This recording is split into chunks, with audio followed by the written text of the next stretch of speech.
क्या 22 जनवरी से 3 दिन पहले ही भगवान राम ने अपनी लीला दिखा दी थी? क्या भगवान राम की इच्छा से प्राण प्रतिष्ठा के पहले ही वायरल हो गई थी रामलला की ये मूर्ति? गर्भगृह में प्राण प्रतिष्ठा के बाद क्यों बदल गई रामलला की मूर्ति?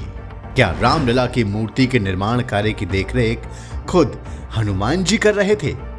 प्राण प्रतिष्ठा के दौरान मुख्य यजमान पीएम मोदी को क्या एहसास हुआ था? दोस्तों, रामचरितमानस की चौपाई है, हो ये वही जो राम रचि राखा। अर्थात इस संसार या जगत में जो कुछ भी हो रहा है वो सब परमात्मा स्वरूप भगवान राम की कृपा से हो रहा है। दोस्तों, इसी आधार पर आध्यात्मिक मनीषियों का कहना है कि 19 जनवरी को प्राण प्रतिष्ठा से पहले आंख पर बिना पट्टी वाली मूर्ति की जो तस्वीर वायरल हो गई थी वो वास्तव में भगवान राम की ही लीला थी। आखिर इस लीला से भगवान राम दुनिया को क्या संदेश देना चाहते थे, हम आपको इस बारे में विस्तार से जानकारी देने वाले हैं। बस आप देखते रहिए द कर्मा। दोस्तों, अयोध्या में बन रहे भव्य राम मंदिर में प्राण प्रतिष्ठा से 3 दिन पहले 19 जनवरी को जैसे ही रामलला की मूर्ति को गर्भगृह में लाया गया, उसकी तस्वीर मीडिया चैनलों और सोशल मीडिया पर आ गई। पहले मूर्ति की जो तस्वीर वायरल हुई उसमें आंख पर पट्टी लगी हुई थी, चेहरा पूरी तरह नहीं दिख रहा था। प्राण प्रतिष्ठा के विधान के मुताबिक इस पट्टी को प्राण प्रतिष्ठा वाले दिन यानी 22 जनवरी को ही हटना था, लेकिन 19 जनवरी को ही कुछ देर बाद गर्भगृह में बिना आंख पर पट्टी वाली मूर्ति सबके सामने आ गई। इस मूर्ति में रामलला की आंखें और उनका पूरा चेहरा लोगों के सामने आ गया। इसे लेकर कुछ विवाद भी हुआ। कई संतों ने कहा कि प्राण प्रतिष्ठा से पहले मूर्ति की आंखों से पट्टी को नहीं हटना चाहिए था। मुख्य पुजारी सत्येंद्र दास ने तो इसकी जांच कराने की भी बात कही। उसके बाद प्राण प्रतिष्ठा के बाकी कार्यक्रम तय विधि विधान से होते रहे। फिर 3 दिन बाद वो तारीख पे आ गई जब 84 सेकंड के शुभ मुहूर्त में भगवान रामलला की प्राण प्रतिष्ठा मूर्ति में कर दी गई।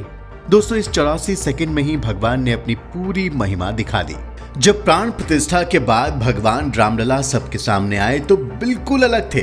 आप देख सकते हैं कि प्राण प्रतिष्ठा के बाद और प्राण प्रतिष्ठा से पहले की मूर्तियों में कितना फर्क है।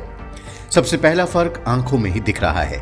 आंखें बिल्कुल बदल गई हैं, होठों की मुस्कान भी बदल गई है, मुस्कान कुछ ज्यादा ही हो गई है, गालों की बनावट भी बदल गई है। मुस्कान के समय गालों पर पड़ने वाले कर्व में अंतर साफ देखा जा सकता है। रामलला के पूरे चेहरे को देखिए तो आप पाएंगे कि प्राण प्रतिष्ठा के बाद मूर्ति पूरी तरह दैवीय आभा के साथ भर गई है। दोस्तों, प्राण प्रतिष्ठा के बाद पीएम मोदी ने भी कहा कि उन्हें कुछ दिव्य अनुभूतियां हुई हैं। यही नहीं, पीएम मोदी ने कई दिव्य चेतनाओं के अनुभव की भी बात कही है। दोस्तों, जिस वक्त प्राण प्रतिष्ठा का कार्यक्रम चल रहा था उस वक्त मंदिर परिसर में मौजूद सभी लोगों ने भी इस दिव्य अनुभूति को महसूस किया था। जैसे ही प्राण प्रतिष्ठा हुई, कई लोगों की आंखों से आंसू गिरने लगे, कुछ लोग झूमने लगे। वो सभी आध्यात्मिक आनंद का अनुभव कर रहे थे। प्राण प्रतिष्ठा के बाद मीडिया से बातचीत के दौरान उन्होंने इस बात को बताया भी। दोस्तों, प्राण प्रतिष्ठा के बाद रामलला की मूर्ति में बदलाव की बात को मूर्ति को बनाने वाले अरुण योगीराज ने भी स्वीकार किया है। वास्तव में वे इस बदलाव के सबसे बड़े प्रमाण हैं। अरुण योगीराज ने कहा कि जब मैंने मूर्ति बनाई तब वो अलग थी, गर्भगृह में जाने के बाद और प्राण प्रतिष्ठा के बाद वो अलग हो गई।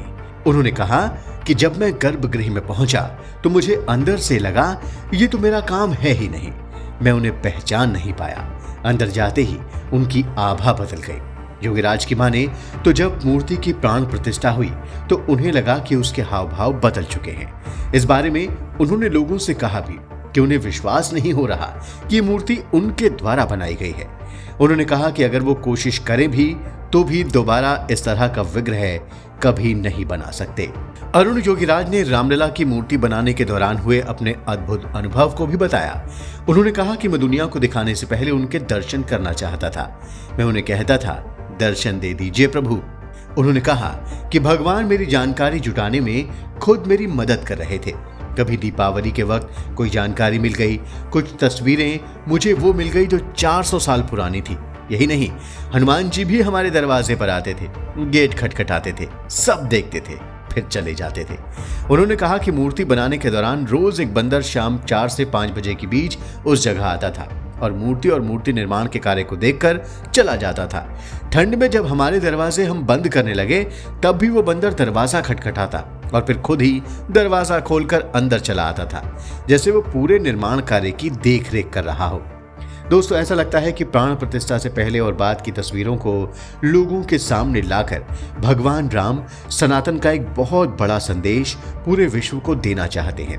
वो ये साफ संदेश देना चाहते हैं कि अगर भाव प्रबल हो तो पत्थर में भी भगवान साफ साफ दिख जाएंगे।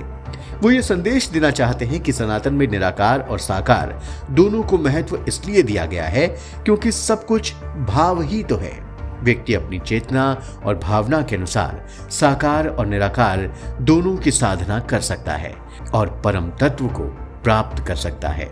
अगर भाव प्रबल है तो वो जिस रूप में चाहे परम तत्व के दर्शन कर सकता है, उन्हें पा सकता है। दोस्तों, ये संदेश पूरी दुनिया में मूर्ति पूजा के विरोधियों के लिए भी एक बड़ा संदेश है।